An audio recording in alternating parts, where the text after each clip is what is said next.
Hello students, मैं हूं मुशर्रफ फैज़ Hashmi toppers coaching के इस प्लेटफॉर्म पर आप सभी लोगों का बहुत बहुत स्वागत है। रिसेंटली अभी आप लोगों का जो 17 मार्च में हाई स्कूल वाले बच्चों का मैं बात कर रहा हूं, क्लास 10th की CBSE वाले बच्चों की।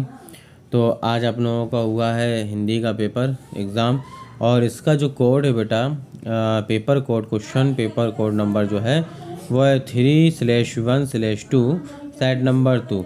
जिसका भी ये सॉल्यूशन अगर है, ये सेट पेपर है, तो वो आसानी से अपने सॉल्यूशन को आराम से मिला सकता है। चलिए हम लोग 1 बाय 1 सॉल्यूशन को फटाफट ही मिला लेते हैं। सीधे हम लोग क्वेश्चन आंसर की बात करेंगे और इस पर किसी की भी बात नहीं करेंगे। बाद में डिस्कशन बाकी जो कुछ भी होगा वो कमेंट्स बॉक्स में देख लिया जाएगा, बाकी का डिस्कशन बाद में कर लिया जाएगा। तो अगर आप लोग चैनल पर पहली बार हैं तो एटलीस्ट चैनल को सब्सक्राइब ज़रूर कर लीजिएगा, ठीक है, और बेल आइकन को भी दबा लीजिएगा ताकि नोटिफिकेशन आसानी से मिल सके। चलिए हम लोग क्वेश्चन की तरफ चलते हैं। तो पहला क्वेश्चन आपके पास में ये रहा, ठीक है। तो ये आपके पास में सेक्शन ए आया और ये मतलब खंड ए है आपके पास में। खंड ए में आपके पास में था ये एक पैराग्राफ, है ना, मतलब एक काव्यांश था, और फिर इसमें दिए गए थे आपको 5 क्वेश्चंस, ठीक है। तो ये जो पहला क्वेश्चन था, उसने कहा था कि इस काव्यांश के केंद्रीय भाव हेतु दिए गए कथनों में से सबसे सटीक विकल्प चुनिए। तो सबसे सटीक विकल्प जो आपका इसका सही आंसर होगा बेटा वो क्या होगा? सही आंसर होगा इसका सी, क्योंकि का, ख और गा ये तीनों ही आंसर इसके सही हैं। चलिए अगला क्वेश्चन हम लोग देख लेते हैं। घर गली से पहचाना जाता था का आशय क्या है? तो इसका जो करेक्ट आंसर है आपके पास में वो है पेड़ के कारण उसके घर को दूर से भी पहचान लिया जाया करता था। ये पैराग्राफ में भी आपको क्लियर मिल जाएगा बिल्कुल, ठीक है। नीम के पेड़ की जगह किसने ले ली? तो ये सभी लोग जानते हैं कि नीम के पेड़ की जगह 6x8 फुट के कमरे ने ले ली थी, ठीक है। पारिक का मन अब कहीं नहीं जाता पंक्ति का आशय क्या था? मतलब उसे पढ़ने में मन नहीं लगता था बिल्कुल भी, ठीक है। चलिए आगे चलते हैं। पांचवा जो आपके पास में दिया वो क्या है? इस काव्यांश से हम सीख सकते हैं, क्या सीख सकते हैं इस काव्यांश से हम? तो ये जो 5th आंसर है वो क्या है कि पेड़ों से प्रेम, किताबों की संगति, प्रकृति के संरक्षण, ये सारी चीज़ें हम लोग सीख सकते हैं, ठीक है। या फिर किसी ने अगर दूसरा पैराग्राफ किया हो तो दूसरा पैराग्राफ भी चलो अपन कर लेते हैं। तो ये पैरा आप लोगों ने पहले ही पढ़ लिया होगा, मतलब काव्यांश। और इसमें दिया गया था क्वेश्चन क्या? इसमें क्वेश्चन दिया गया था काव्यांश की पंक्ति उन्होंने बनाए में उन्होंने शब्द कवि किस ओर संकेत करना चाहता है? तो वो कवि संकेत कर रहा है चित्रकारों ने, ठीक है। फिर पेड़ इतने हरे भरे बनाए उन्होंने जितना हरा उन्हें होना चाहिए था, मतलब ये वास्तविकता से पहचाना जा रहा है, अर्थात सेकंड का क्या हो जाएगा आपका? डी हो जाएगा। चित्रों में पेड़ अपने वास्तविक हरेपन के साथ हैं, ठीक। थर्ड क्वेश्चन जो हमारे पास में है कि गेंद रखने की जगह क्यों नहीं बची? गेंद रखने की जगह थर्ड क्वेश्चन है कि क्यों नहीं बची? तो ये सीधी सी आपकी बात है, उत्साह में बनाए जाने पर चित्र बहुत भर गया और उसमें जगह नहीं थी। ये भी आप काव्यांश में देखेंगे तो आपको मिल जाएगा। कवि के अनुसार इस दुनिया को किसने बनाया? तो इस दुनिया को किसने बनाया? ईश्वर ने, प्रकृति ने, कवि। इस दुनिया को किसने बनाया कवि के अनुसार? तो देखिए वैसे तो ईश्वर ने बनाया, लेकिन इसके अकॉर्डिंग अगर देखा जा रहा है तो ये बताना चाह रहा है कि मनुष्य ने ही सारी चीज़ें बनाई हैं और प्रकृति में डिस्टर्बेंस पैदा होने लगा है। बड़ों ने दुनिया को बनाने में गलती कर दी, इसका आशय क्या है? बड़ों ने दुनिया बनाने में गलती कर दी, इसका आशय क्या है? बड़ों की दुनिया स्वार्थ और ईर्ष्याजन्य स्पर्धा से भरी हुई है, ठीक है। चलिए हम लोग सेकंड क्वेश्चन पे चलते हैं। तो सेकंड आपके पास में ये रहा एक पैराग्राफ, मतलब कि ये है गद्यांश आपका, और इससे चलना है हमको कुछ क्वेश्चंस हैं आपके पास में। कोई भी रोजगार और पेशा कब प्रतिष्ठित और सराहनीय योग्य होता है? तो ये आप सभी जानते हैं कि कब सराहनीय योग्य होता है, जब वह पूरी मेहनत और लगन के साथ किया जाए, राइट। चलिए, काम या पेशा खुद बुरा नहीं है, इसका क्या आशा है? काम या पेशा खुद बुरा नहीं है, इसका क्या आशा है? तो बेटा काम अच्छा बुरा नहीं होता, लोग बेईमानी से उसे बुरा बना देते हैं, राइट। चलिए हम लोग नेक्स्ट क्वेश्चन की तरफ चलते हैं। नेक्स्ट क्वेश्चन हमारे पास में, हाथ पांव की पवित्रता का संबंध यदि जल से है तो मन की पवित्रता का संबंध सिंपल है कि सत्य से होगा, ठीक है। कैसे व्यक्ति बेईमानी से प्राप्त मूल्यवान वस्तु को भी मिट्टी सदृश मानते हैं? कौन से ऐसे, मतलब इसका कहने का तात्पर्य है कौन से ऐसे व्यक्ति हैं जो बेईमानी से प्राप्त मूल्यवान वस्तु को मिट्टी सदृश मानते हैं? तो सत्यनिष्ठ वाले जो व्यक्ति होंगे वही मानेंगे, और कौन मानेगा, ठीक है ना। चलिए अगर अभी तक आप लोगों ने चैनल सब्सक्राइब नहीं किया है और वीडियो अगर आप देख रहे हैं तो एटलीस्ट बेटा चैनल को सब्सक्राइब कर लीजिए, लाइक शेयर भी कर दीजिएगा ताकि और लोगों का भी भला हो सके और आपका भी हो सके, ठीक है। भूखता हुआ कुत्ता ज़्यादा काम का होता है सोते हुए सिंह की अपेक्षा।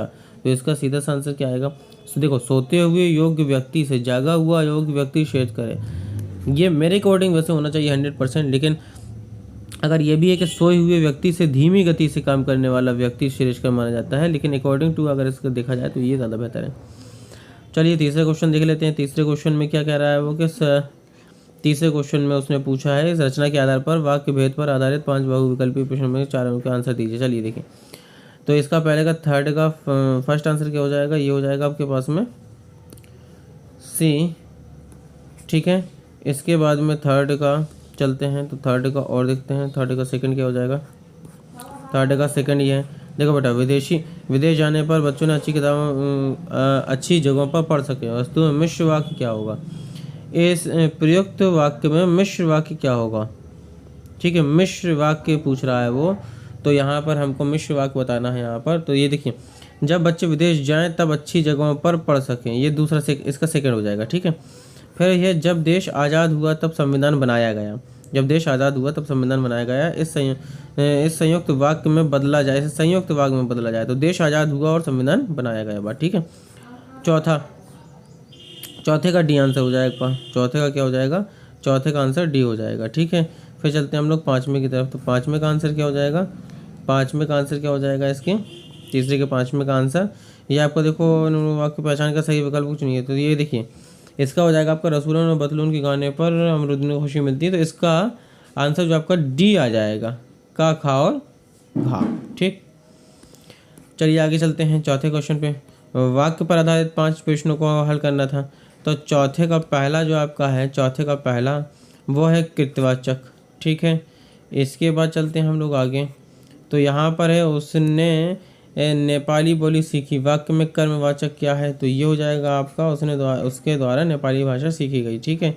थर्ड का आपका क्या हो जाएगा, तो थर्ड का बेटा हो जाएगा बूढ़े दादू से रोटी भी नहीं खाई गई, ठीक है। भाववाचक वाक्यों में भाववाचक का उदाहरण नहीं है, भाववाचक का उदाहरण नहीं है, ठीक है। तो ये है। फिर इसके बाद में चौथे क्वेश्चन की तरफ अगर हम लोग देखते हैं, तो चौथा और पांचवा, तो चौथा क्वेश्चन ये कहता है जो इसका सही आंसर होगा चौथे का, वो होगा मूर्तिकार पहाड़ों के दौरे पर निकल पड़ा, ठीक। इसके बाद ये वाला क्वेश्चन है पाँचवा, तो पाँचवें को हम लोग देख लेते हैं, तो पाँचवें का जो सही आंसर हो जाएगा वो हो जाएगा सी आंसर सही हो जाएगा। आपको कनेक्ट करेगा ये वाला, यानी गेंदबाज द्वारा फुटबॉल गेंद से खेली जाती है, तो ये कर्मवाचक हो जाएगा, बस यहाँ से आप लोग मिला लेंगे, ठीक है।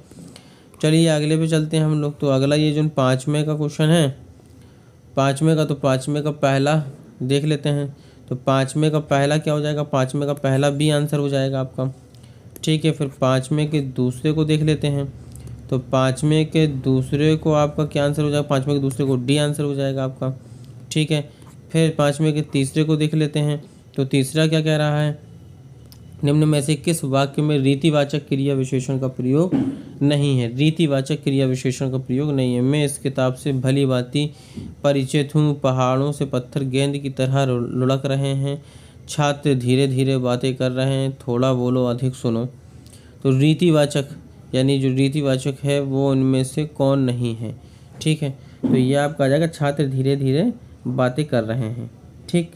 चलिए आगे चलते हैं हम लोग चौथे क्वेश्चन पे।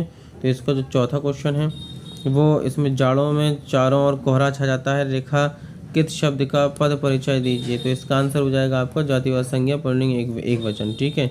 पाँचवें में आप लोग देख लें, तो पाँचवें में क्या होगा, पाँचवें में आपका आ जाएगा डी, पहला का मनुष्य संख्या विशेषण और दूसरा का मनुष्य परिणामवाचक विशेषण है, ठीक है।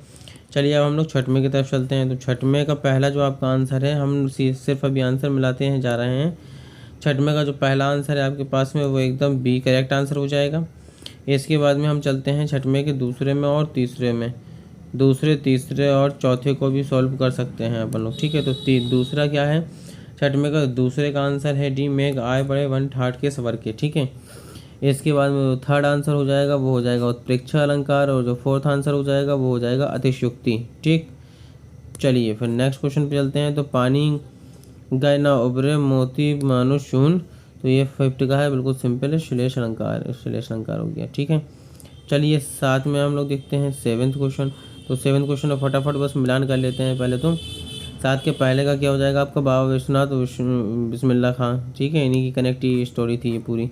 फिर सेकंड और थर्ड में देख लेते हैं कि सेकंड और थर्ड में क्या है, तो सेकंड वाले का जो आंसर है आपके पास में वो हो जाएगा मान्यता है कि काशी में मृत्यु मोक्ष दायनी है, ठीक।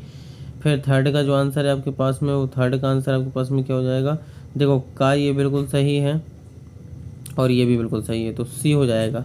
ठीक है, थर्ड का आंसर क्या हो जाएगा, सी। इसके बाद फोर्थ को देख लेते हैं। तो फोर्थ में क्या है, गंगा जमुनी संस्कृति से आप क्या समझते हैं। फोर्थ में तो ये आपका आ जाएगा, विभिन्न धार्मिक समुदायों को आपसी सामंजस्य बनाए रखना। ठीक है, और फिर लास्ट वाले क्या हो जाएगा, वहाँ की साहित्य संस्कृति संगीत की हर परंपरा अब विलुप्त हो चुकी है। ठीक, चलिए फिर हम लोग 8वें की तरफ चलते हैं थोड़ा।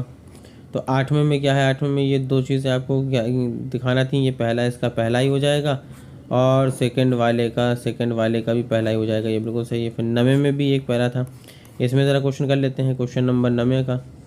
ठीक है, क्वेश्चन नंबर 9 की बात कर रहा हूँ मैं। 9 का पहला जो आपका आंसर हो जाएगा वो हो जाएगा बी आंसर, सरल और सामान्य। ठीक है, फिर 9 का जो सेकंड आंसर है, सेकंड का हो जाएगा वो आपको क्या हो जाएगा, विनम्र स्वभाव, अपनी जीवन कथा को आदमी की कथा मानना। ठीक, इसके बाद चलते हैं हम, और तो यहाँ पर आ जाएगा उज्ज्वल गाथा कैसे गाऊँ, ये थर्ड है इसका, तो थर्ड का क्या हो जाएगा बेटा, सी हो जाएगा। ठीक है, फिर इसके बाद में फोर्थ की बात करते हैं हम। तो फोर्थ देखो, यह गागर रीति, तो देखोगे यह गागर रीति फोर्थ है, तो फोर्थ का ये सही आंसर बिल्कुल हो जाएगा आपका ए, गागर का रिक्त होना। ठीक है, और फिफ्थ का बिल्कुल हो जाएगा क्या, डी।